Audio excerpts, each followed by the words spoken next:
प्रथम मंत्र में इतनी मर्यादा, सार नाम सार शब्द तो तोप है। क्या कह रहे परमात्मा? गरीबदास जी बताते हैं कि जैसे सीप एक जानवर होता है, शंखला सा जैसे एक शंख होते हैं, इस टाइप के मजबूत शरीर का, और उसको सीप बोलते, सीप। वह सीप जो है गर्मी हो जाती है जब उसको अंदर पानी की डिमांड होती है, मोती बनाने के लिए उसमें प्रेरणा होती है, जैसे पशु में गर्भ धारने की होती है। उस समय सीप समुद्र के ऊपर आ जाती है, ऊपर बादल गरज रहे होते हैं, यदि उसका मुख खुला हो और बारिश की एक बूंद भी उसके मुख में चली जा तो उससे मोती बनना शुरू हो जाता है। उस बूंद को लेकर सीप वापस समुद्र में गोता लगा जाती है, उसमें मोती बन जाता है। और यदि सीप का वो मुंह बंद हो तो सारा सामान बरस जाए उसके ऊपर, मोती नहीं बना। क्या कह रहे परमात्मा? कितना बढ़िया उदाहरण दिया परमात्मा ने सीप और मोती का।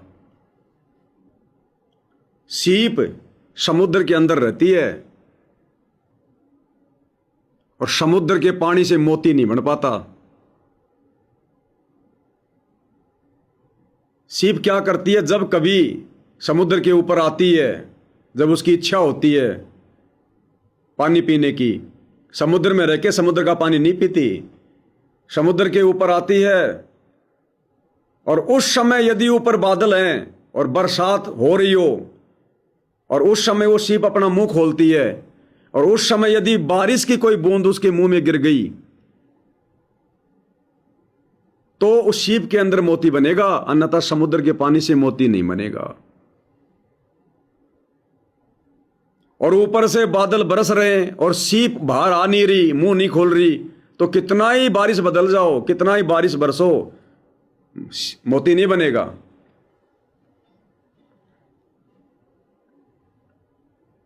जैसे आपको एक दूसरा देता हूं एग्जाम्पल समझाने की दृष्टि से। जैसे माता बहनें होती हैं, शादी हो गई,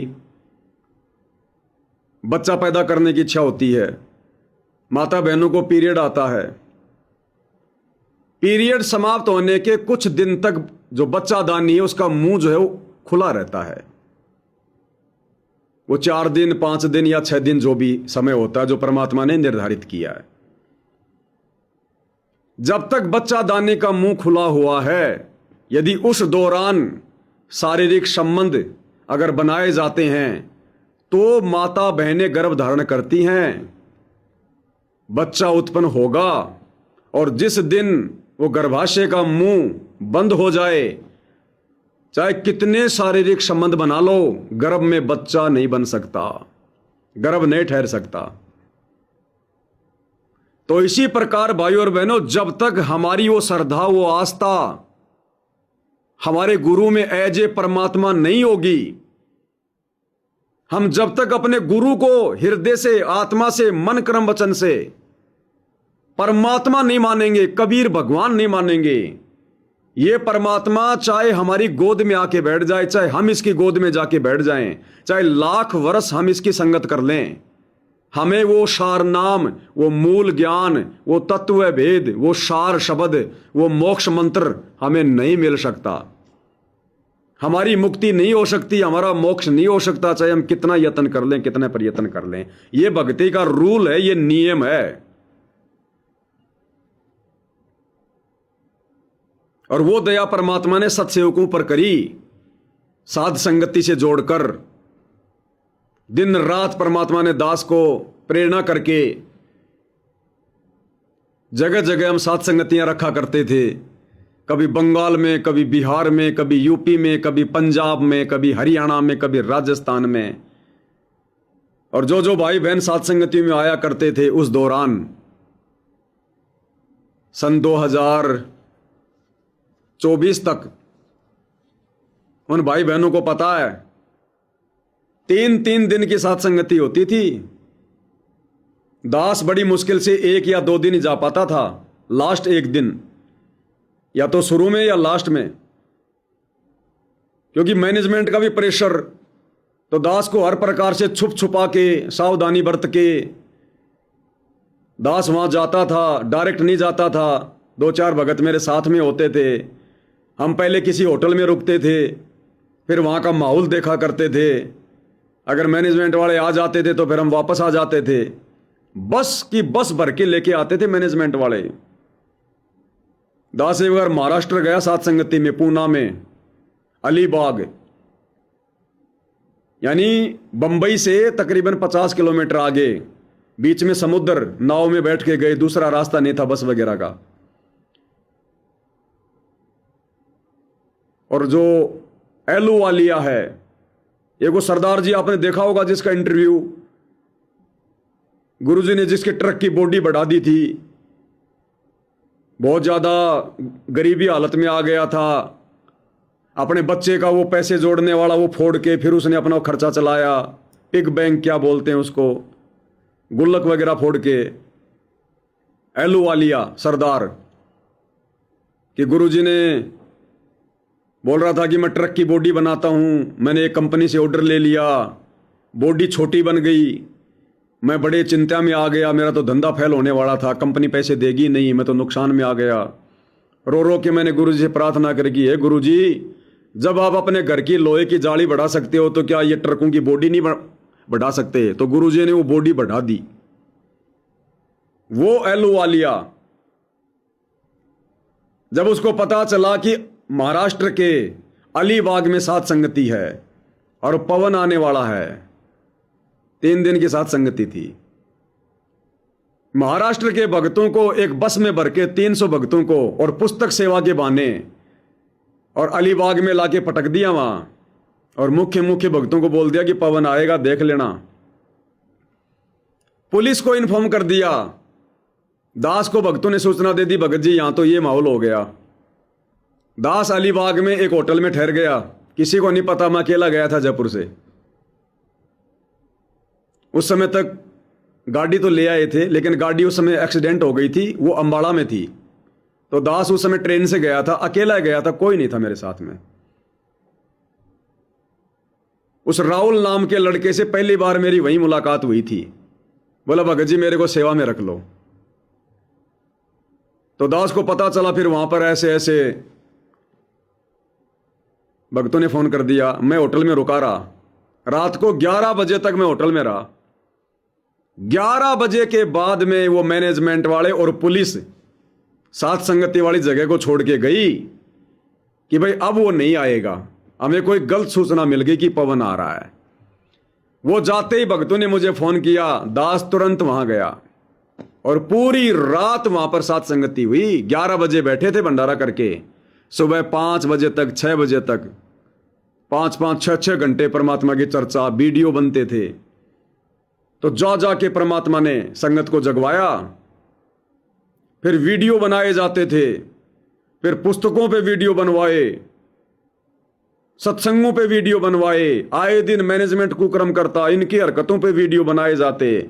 दिन रात परमात्मा ने दास को इसी सेवा में लगाए रखा, और अब विशेष संदेश के ऊपर परमात्मा वीडियो बनवा रहे हैं। तो परमेश्वर ने हम आत्माओं का वो सीप रूपी मुंह खोला, हमारे अंदर वो कशक पैदा हुई। इतनी बातें सुन के, साथ संगतियां ये करके, गुरु जी को भोग लगा के, गुरु जी को परमात्मा मानना, हमने कोई एक दिन में थोड़ी मान लिया परमात्मा कि आज भोग लगा दिया हो गया साबित, मैंने गुरु को परमात्मा मान लिया। कितने लटके झटके आए, मन में कितने खरपतवार उत्पन्न हुई, कभी मन ने स्वीकार किया, कभी नहीं किया, फिर कोई प्रमाण मिल गया, हाँ भाई गुरु जी परमात्मा। फिर उधर से मैनेजमेंट वालों ने या दूसरे भक्तों ने काल प्रेरणा से कोई वीडियो बना दिया, ये पवन पाखंडी, ये ड्रामा कर रहा है, ये कर रहा, वो कर रहा, फिर मन में दोष आ गया। फिर इधर से कोई वीडियो बना दिया, हाँ भाई हाँ सही कह रहे हैं पवन भगत जी, गुरु जी भगवान।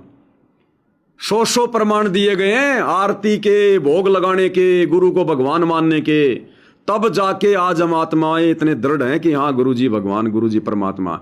अब हमारा मुंह खुला है, तब परमात्मा ने दया बख्शी है साथ संगत वालों पर, तब इतने दृढ़ हो पाए हम।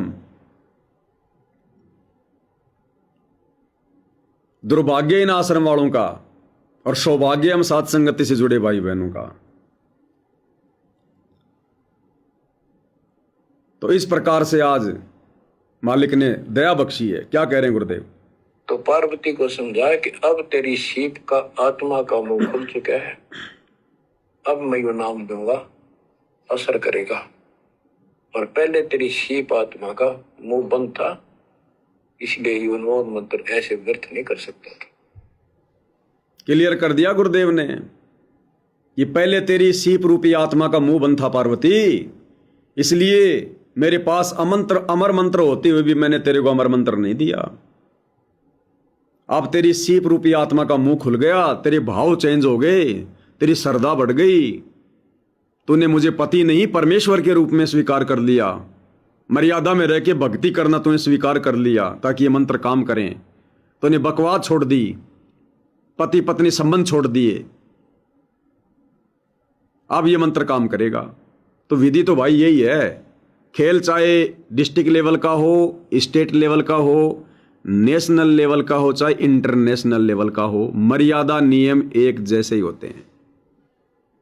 तो सत्सेवकों पर ये मंत्र क्यों काम कर रहे हैं? गुरु जी का आशीर्वाद क्यों बरस रहा है? हम इतने निश्चिंत होकर गुरु को भगवान क्यों मान लिए? आप लोग क्यों नहीं मान पा रहे? क्योंकि परमात्मा ने हमारा मुंह खोल दिया।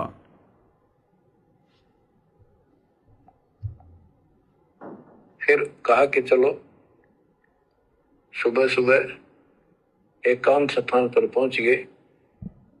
वहां एक सूखा वृक्ष था, पत्ते भी नहीं थे, उसके नीचे बैठ गए और बच्चों वहां पर दोनों हाथों की ताली बजाई तो आसपास के पक्षी उड़कर भाज गए, इतना शोर हुआ और जो अंडे थे वो बच्चे बढ़कर उड़ गए। उसी वृक्ष की खोगड़ में एक खोखले स्थान पर तोते के अंडे थे। वो जो अंडे थे उस स्वस्थ अंडे तो बच्चे बढ़कर उड़ गए, अस्वस्थ था एक अंडा, कति खराब हो गया था, गंदा हो गया था, वो वही रह गया। भगवान शंकर को पता नहीं था कि इसमें कोई तोते के बच्चे भी है, अंडे भी है। उनको मालूम था कि अंडे भी होंगे तो बच्चे बनकर जा चुके होंगे। अब बच्चों बहुत सी कहानी इस एक ही कथा से आपको समझ में आएगी। जैसे ये क्या करते हैं, भक्ति ना करके मृत्यु के प्राप्त हो जाते हैं, फिर क्या करते हैं, अस्थियों को उठाते हैं, जड़ी हुई हड्डियों को, उनको उठाकर गंगा में बहा के आते हैं। उनका उद्देश्य तो ये होता है कि इसको इतने गहरे पानी में डाल दे कि जो व्यक्ति मर जाता है, स्त्री या पुरुष, जब वो प्रेत बन जाता है तो अपने घर आता है, घर में वो अपने बॉडी को खोजता है, फिर वो जाता है शमशान घाट पे। उसको एहसास होता है कि ये ताजा ताजा जो फूके गए हैं ये तेरी हड्डी है। उन हड्डियों को अपनी मान कर उनका चिपक जाता है भूत, और फिर कभी घर और कभी उन हड्डियों के पास वहां चक्कर काटता रहता है, सिर्फ परिवार वालों को तंग करता है। तो क्या कर, इसीलिए उसको उन हड्डियों समेत उठाकर उसने इसी जगह डालते हैं, उसको भेदता नहीं लगता और वो भटक भटक के चला जाता है। तो बच्चों अब हमने न तो ये क्रिया करनी क्योंकि हम भूत बनाए को नहीं, हमारी सच्ची भक्ति है और उससे कोई समाधान नहीं हो जाता। तो इसी प्रकार तो दास बताना चाहता है कि मरने के बाद भी उन हड्डियों को भी उस जीव अपना मान रहता कि मेरी है, उनके चिपक जाता है। इसी प्रकार जो गंदा अंडा हो गया था वो आत्मा उसका चिपकी हुई थी कि मेरा है। हालांकि वो कति खत्म हो चुका था, कुछ दिनों में उसकी वो सूख जाता, खत्म हो जाता, फिर वो उसको छोड़कर चलती। तो वो आत्मा उसके साथ चिपकी हुई थी। उधर से पार्वती जी को कथा सुनाना शुरू कर दिया, अमर कथा सुनाई। क्योंकि गरीबदास जी कहते हैं, कबीर साहब ने बताया, हम बैरागी ब्रह्मपद सन्यासी महादेव सोहम मंत्र दिया शिव जी को, वो करे हमारी सेव। तो कबीर साहब ने इन सब को अमर ज्ञान सुनाया था, सतलोक वाला, सृष्टि रचना सब सुनाई। भगवान ऐसा है, भगवान ऊपर है, भगवान ऐसा है, वो सबका मालिक है। जब तो मान ली, प्रथम नाम एक ले लिया, किसी को ओम दे दिया, किसी को सोम दे दिया, किसी को श्रीयम हरियम दे दिया, किसी को किलियम इस तरह इनको अपना बनाया परमात्मा ने, और फिर सोचा था कि दोबारा मैं आऊंगा, अगर इनकी बुद्धि काम करेगी, इनकी आस्था ठीक रही, तो फिर नए सिरे तो मंत्र पहला दूंगा। जब दूसरी बार परमात्मा गए तो इन सब की बुद्धि काल ने फेर दी। इन्होंने सुनी भी नहीं कबीर साहब की बात, तो कबीर साहब वापस आ गए। अब वो ज्ञान शिव जी को था, पार्वती को बताया और मंत्र दिया उसको। और बच्चों 5 नाम शिव जी को बताए थे, लेकिन शिव जी विशेषकर 100 मंत्र ही जाप करता है। ये चक्कर ये है कि जो गुरु बताते हैं हम उस पर ना रुक करके फिर मनमुखी जरूर करते हैं कोई कोई। और भाई और बहनों, देखो तत्व ज्ञान है ये। अब आप और हमें गुरु जी के संकेत समझ में आने चाहिए। परमात्मा कबीर देव सतगुरु रामपाल जी ने ब्रह्मा जी को मंत्र दिए, शंकर जी को दिए, विष्णु जी को दिए। कह रहे हैं कि ये 5 मंत्र दिए। इन 5 मंत्रों में से उन्होंने एक एक मंत्र छांट लिया, क्योंकि हम गुरु आज्ञा में रहते नहीं, मनमानी ज्यादा करते हैं। लेकिन आदेश तो नहीं दिया था ना आगे नाम दीक्षा देने का। और ये जो मंत्र हैं शतभक्ति मंत्र, चाहे प्रथम मंत्र हो, चाहे शतनाम हो, चाहे सारनाम हो, स्वयं कबीर परमात्मा जी के अलावा इन मंत्रों को आगे दान करने का कोई भी अधिकारी नहीं है। कोई अधिकारी नहीं है, ना कोई देवता अधिकारी है, ना कोई मनुष्य अधिकारी है। ये परमात्मा स्वयं ही तत्वदर्शी संत बनकर आते हैं, इन मंत्रों को दान करते हैं। और अब गुरुदेव भगवान ने यह क्यों कहा कि भाई मेरे सतलोक जाने के बाद में डीवीडी से नाम दिया जाएगा, शरीर रूप में कोई मंत्र दान नहीं करेगा, कोई गुरु नहीं होगा। क्यों? क्योंकि ये मंत्र इस परमात्मा जी के अलावा दूसरा कोई दान करने का अधिकारी है ही नहीं। फिर शंकर जी ने क्यों दान किए? और शंकर जी ने दान किए तो आज तक गुरु जी ने यह क्यों नहीं कहा कि शंकर जी इन मंत्रों को दान करने के अधिकारी नहीं थे? भाई जिसको खुद मंत्र मिला है भक्ति करने के लिए, वो दूसरों को क्यों दान करेगा? ना भगवान आदेश देता, ना शंकर जी को आदेश दिया था कि तू आगे मंत्र दान कर दे।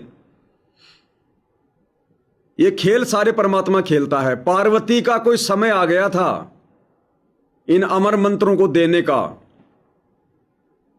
क्योंकि परमात्मा ने वो योनि छुड़वाकर फिर उस आत्मा को आगे मनुष्य जन्म देकर इस भक्ति मार्ग पर लगाना होता है।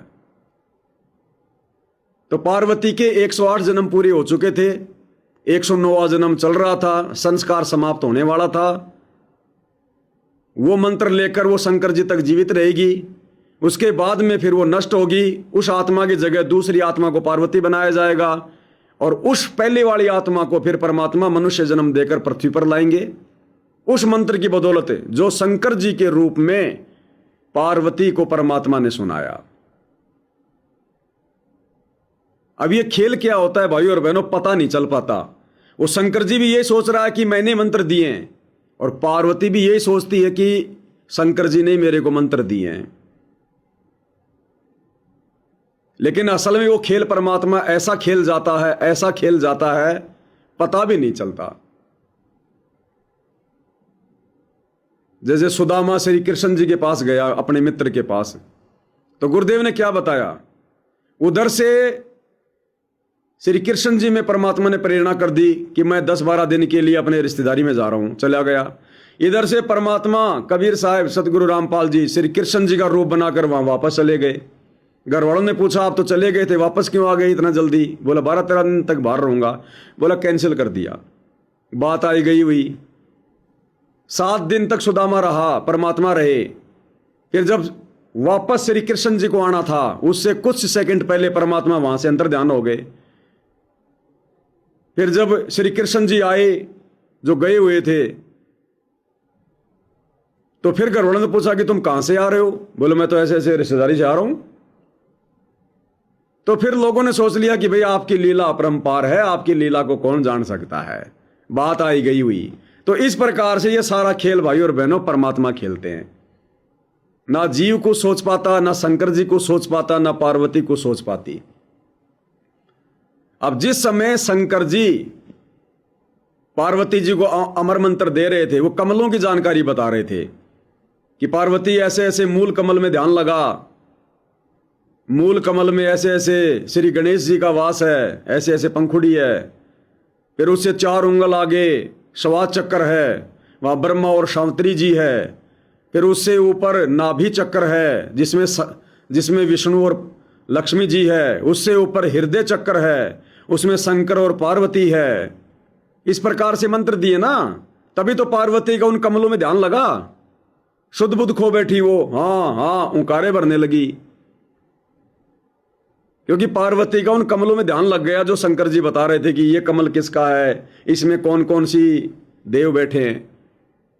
तो बताओ भाई, जब हृदय कमल का नंबर आया होगा तो शंकर जी ने क्या बताया होगा कि पार्वती अब तू हृदय कमल में ध्यान लगा, वहां पर भगवान शंकर और पार्वती बैठे हैं। अब भगवान शंकर पार्वती तो बाहर बैठे हैं, अरे पार्वती तो मंत्र ले रही है, शंकर जी दे रहे हैं, उनको यह कैसे विश्वास होगा कि हम किसी के हृदय कमल में भी हम बैठे हैं। ये तो आज आप और हमें पता है इन बातों का परमात्मा ने क्या खेल खेल रखा है, उनको नहीं पता कि हम लोगों के हृदय में बैठे हैं। गणेश जी को नहीं पता कि मैं ऐसे ऐसे लोगों के मूल चक्कर में बैठा हूं। तो उस समय वो मंत्र देने वाले भी, क्योंकि अधिकारी केवल स्वयं परमात्मा कबीर देव हैं, दूसरा कोई नहीं दे सकता। नहीं तो आज गुरुजी फिर डीवीडी से मंत्र देने की बात क्यों बोलते कि मेरे सतलोक जाने के बाद में डीवीडी से मंत्र दिए जाएंगे। खड़े कर देते किसी को भी, अपने बेटा को, बेटी को, भाई को, कि मेरे जाने के बाद मेरा बेटा मंत्र देगा, मेरा पोता देगा, मेरा दोहिता देगा, मेरी दोहिती देगी। इन मंत्रों को आगे दान करने का अधिकारी कोई नहीं है। और ये डीवीडी से भी मंत्र दीक्षा वही दिलवा सकता जिसको गुरु आदेश देगा, नहीं तो पाप का भागी है भयंकर। 650 साल पहले तो एक ही था कमाल है। आज जितने भी नाम दीक्षा केंद्र हैं, हजारों कमाल बैठे हैं, हजारों कमाल है। बताओ कौन सा मारिका लाल हिसार जेल में जाकर पहले गुरुजी से आदेश लेके आया है डीवीडी से नाम दीक्षा देने का? बताओ अगर कोई आदेश लेके आया तो। सब मनमुखी चल रहा है काम सारा का सारा, देखा देखी भेड़ चाल। तो मंत्र देने वाले कौन? स्वयं कबीर भगवान सतगुरु रामपाल जी। और परमात्मा जी ने, कबीर साहब ने शिव जी को सब कमलों का भेद बताया था। ये योगी था, इससे तो एक कमल भी नहीं सुलझा था, एक भी। और अब बताओ, जिस मंत्र का जाप करके, और गुरुजी कह रहे हैं शंकर जी अपना एक भी कमल नहीं खोल पाया, एक भी कमल का ज्ञान नहीं समझ पाया, फिर वो पार्वती को कैसे कमलों की जानकारी दे रहा भाई? वो पार्वती को कैसे सुलझा देगा दीक्षा देके, जो खुद भगवान से उपदेश लेकर अभी तक उलझा हुआ है? क्या कह रहे परमात्मा? और परमात्मा जी ने, कबीर साहब ने शिव जी को सब कमलों का भेद बताया था। ये योगी था, इससे तो एक कमल भी नहीं सुलझा था, एक भी। इससे तो एक कमल भी नहीं सुलझा था, तो पार्वती का कैसे सुलझा देगा वो नाम दीक्षा देके? जो खुद भक्ति सफल नहीं कर पाया, पार्वती को मंत्र देके कैसे भगत बना देगा? तो वो सारा का सारा खेल भाई और बहनों कबीर भगवान सतगुरु रामपाल जी का। और परमात्मा जी ने, कबीर साहब ने शिव जी को सब कमलों का भेद बताया था। ये योगी था, इससे तो एक कमल भी नहीं सुलझा था, एक भी। और अभी तक नहीं सुलझा है। लेकिन अभी तक भी नहीं सुलझा। अब रमेणी में हम क्या पढ़ते हैं? शंकर ध्यान लगावे निस्वासर अजू ताई सुलझावे। शंकर ध्यान लगे निस्वासर अजू ताई सुलझावे। शंकर भगवान भी 100 मंत्र का दिन रात जाप करता है, अभी तक भी वो समझ नहीं पाया भेद। अभी तक भी शंकर ध्यान लगे निस्वासर अजू ताई सुलझावे, अभी तक वो भेद जानने में लगा हुआ है। तो गुरुजी कहते अभी तक उससे एक भी कमल का भेद नहीं समझ में आया उसको, तो पार्वती को उपदेश देके उसको कैसे समझा देगा? पार्वती का ध्यान कैसे लगा देगा वो, जो पार्वती का ध्यान लग गया, जो शंकर जी का भी ध्यान नहीं लग पा रहा अभी तक उसमें? तो वो परमात्मा जी खेल खेल रहे थे सारा। कमलों का भेद बताया था। ये योगी था, इससे तो एक कमल भी नहीं सुलझा था, एक भी। और अभी तक नहीं सुलझा है, लेकिन ज्ञान सारा बता दिया था। अभी तक भी नहीं सुलझा। अब ये बात कौन बताएगा भाई? अब ये बात कौन बताएगा कि आज तक भी शंकर जी से वो भेद नहीं जो है वो सुलझा? ये परमात्मा के अलावा कौन बता सकता है ये बात?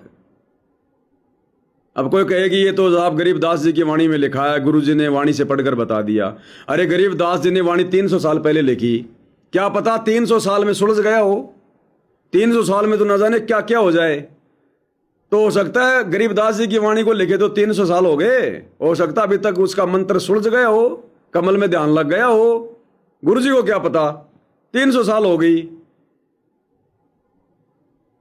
तो ये परमात्मा है भाई। गुरु जी कह रहे अभी तक भी नहीं सुलझा, आज तक भी। तो ये बात वही बोल सकता जो खुद परमात्मा है।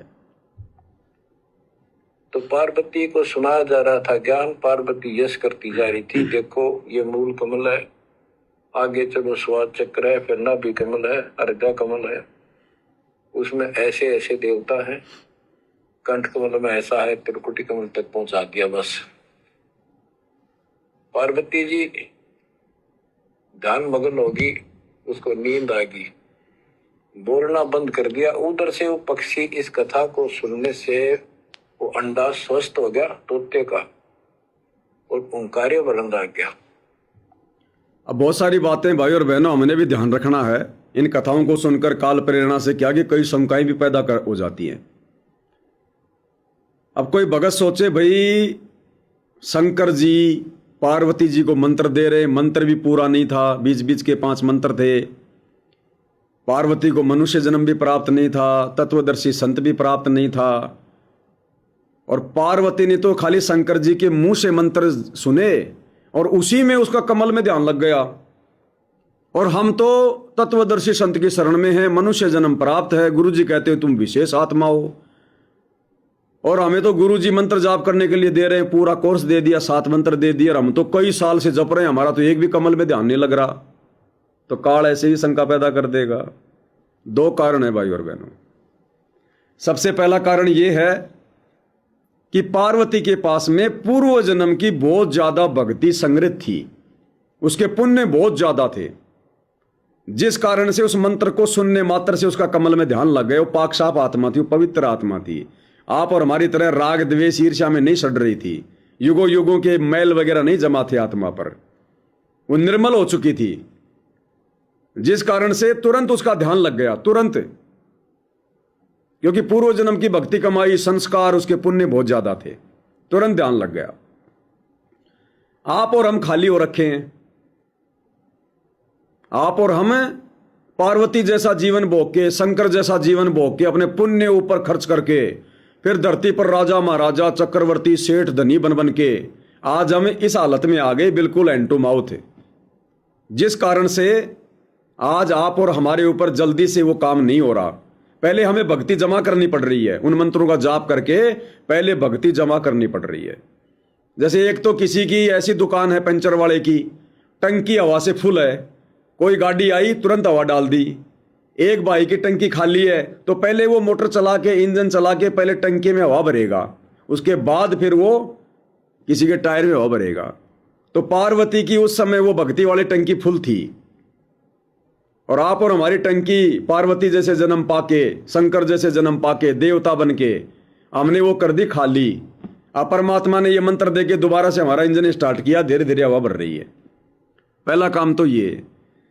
दूसरा, वो देव योनि में थी, और देव योनि में चाहे कितना ही जाप कर लो मंत्रों का, मोक्ष नहीं हो सकता। कितना ही जाप कर लो, मोक्ष नहीं हो सकता। उसको परमात्मा मनुष्य जन्म देने के लिए इस प्रकार से भक्ति जो है वो करवाते हैं उन देव योनियों में। देव शरीर में मोक्ष नहीं है। आप और हम मनुष्य शरीर में हैं, और यह है कलयुग की पिछली पीढ़ी। इस समय परमात्मा ने ज्ञान भी देना है और ध्यान भी देना है। ध्यान यानी सुमरण मंत्र, और ज्ञान भी समझाना अच्छे से, क्योंकि ज्ञान बिना हम भक्ति पर नहीं टिक पाएंगे, मर्यादा नहीं रख पाएंगे। और यदि किसी कारण से हमारे कमल चक्कर अगर खुलने भी हो, वैसे तो सारे के सारे हो गए ओपन।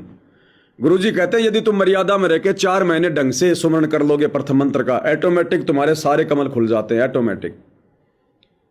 फिर हमें क्यों नहीं दिखाई दे रहे, हमारा ध्यान क्यों नहीं लग रहा? वो परमात्मा जी नहीं लगने दे रहे, जानबूझ के नहीं लगने दे रहे, हमारी भक्ति बचाने के लिए। कलयुग की पिछली पीढ़ी है, जबकि आज से पहले हम सतयुग में, त्रेता में, द्वापर में थोड़ी सी भक्ति में हमारे मंत्र जाप करने से हमारे कमल खुल जाते थे। फिर हम क्या करते थे? आंधी पाक जाते थे, हम लोगों को झाड़ा लगाना शुरू कर देते थे, सिद्धियों में फूल जाते थे हम। फिर भगवान को छोड़ देते थे कि बस ले लिए मंत्र, मेरे कमल खुल गए, अब आप जाओ कहीं भी। फिर हम बढ़ जाते थे खुद ही बाबा जी। तो अब वो गलती परमात्मा नहीं होने देगा। तो अब यदि कोई ध्यान लगना भी होगा, कोई कमल खुलना भी होगा, परमात्मा नहीं खुलने देगा। भक्ति हमारी बराबर बन रही है, भक्ति धन बराबर जमा हो रहा है, हमें नहीं पता, सूक्ष्म अकाउंट है। कमल खुल चुके हैं, तभी तो भक्ति पर लगे हुए हैं, तभी तो इतना सब कुछ समझ में आ गया। अगर कमल ही बंद हो तो क्या समझ में आना? कमल बंद है उन सतलोक आश्रम वालों के, देख लो जाके, उनका ज्ञान योग सब कुछ बंद है उनका ब्लेडर बिल्कुल पंचर है, तभी तो नहीं समझ पा रहे हो, मर्यादा नहीं निभा पा रहे। और ये भगवान ने सातों मंत्र दिए ना। पहले पहले हम बीच के 5 मंत्र ले लेते थे, तुरंत हमारे अंदर सिद्धियां आ जाती थी, हम भक्ति बर्बाद कर देते थे। अब भगवान ने देखा ये तो फिर कलयुग की पिछली पीढ़ी में भी काम बर्बाद करेंगे, तो परमात्मा ने लॉक लगा दिया। जैसे पहले मोबाइल आते थे, केवल इनकमिंग आउटगोइंग बंद, केवल इनकमिंग,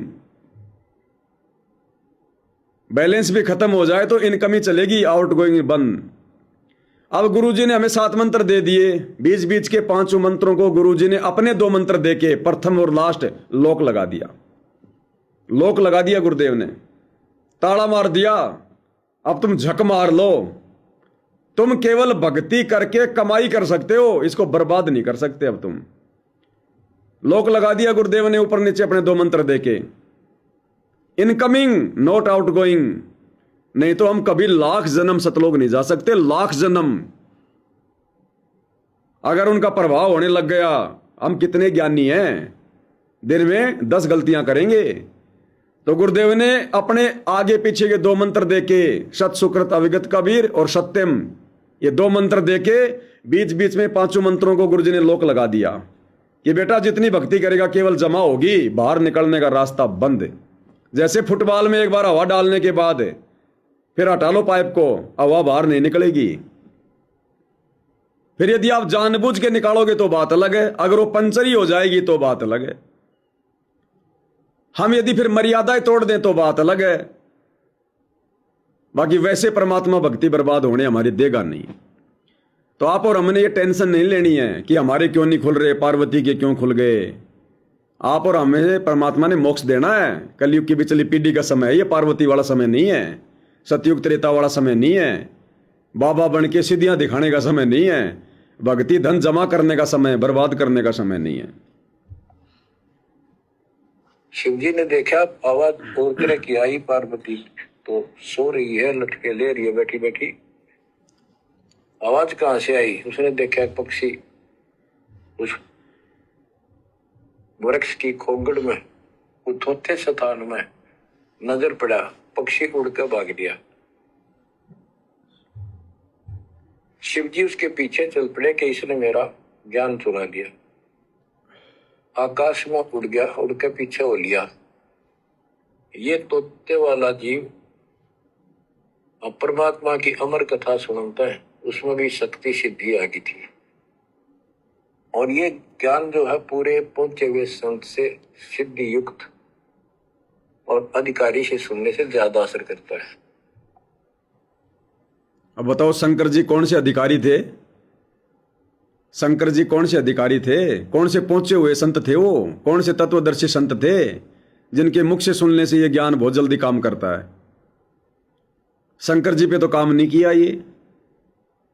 अरे शंकर जी पे तो काम नहीं किया, मोहिनी के पीछे पागल हो गया, अपना धर्म कर्म नष्ट कर लिया, चरित्र पे दाग लगवा लिया। तो शंकर जी के मुंह से सुनने से वो जो तोता था वो स्वस्थ हो जाएगा?